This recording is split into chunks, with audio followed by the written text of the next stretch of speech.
What's up, guys? Welcome back, Tech 702. Mike back with a rant video, and I know it's been a long time, and I'm sure you've been very concerned about me. The truth is, I had to take some time off for a drinking problem, was able to remedy that problem by going to Costco and buying a lot more alcohol. So we're back, and I'm good to go. Today's video is going to be on the iPhone Air.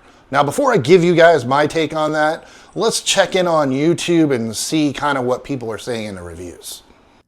But it's not perfect. Of course it's not perfect. You wouldn't be watching this review if it was that easy. There are a bunch of trade-offs to making it this thin. It doesn't just get this thin magically without a bunch of sacrifices.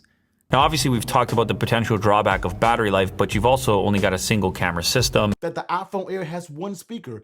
Everybody want to make that a focal point on the criticism when it comes to this device. Now, am I giving Apple a pass? Absolutely not. But here is where I think it falls short. First, there is no doubt about it, the missing ultrawide is a compromise, and not having it at this price point feels like a huge miss. Okay, never mind. I guess evidently the iPhone Air is more controversial than Jimmy Kimmel taking Tylenol at this point. But here is my take on it. First of all, I want to say the iPhone Air is beautiful in black. Nobody's showing the black one. It's always the white iPhone Air. Why is that?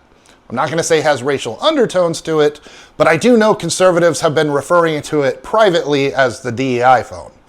Let's talk about the first point of contention here, which is the speaker. It has only one instead of two, and it's substandard to say the best. The only thing that can make this speaker worse is if you had to listen to Ben Shapiro's voice through it all day. The next thing that it takes a knock for is only having one camera. But I will remind you that Pixel did excellent with one camera lens for years.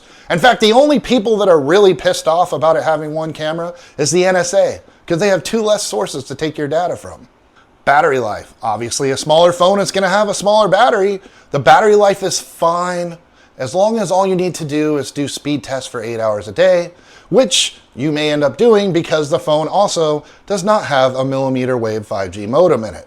Don't fret if the battery is not enough for you. They have this cute little backpack battery that fits on there that takes your iPhone from looking like this to this. Evidently, the durability is not in question as it has survived multiple very violent crash tests. It's been bent, it's been scratched, it's been thrown, and it seems to hold up pretty well. So well, in fact, I heard the Israelis are ordering some for the Iron Dome. Now, I realize that the iPhone Air is not going to be for everybody, but that's why Apple has made the iPhone Trump edition this year. That's right. They're calling it the Pro Max, technically, but we all know that's the Trump edition.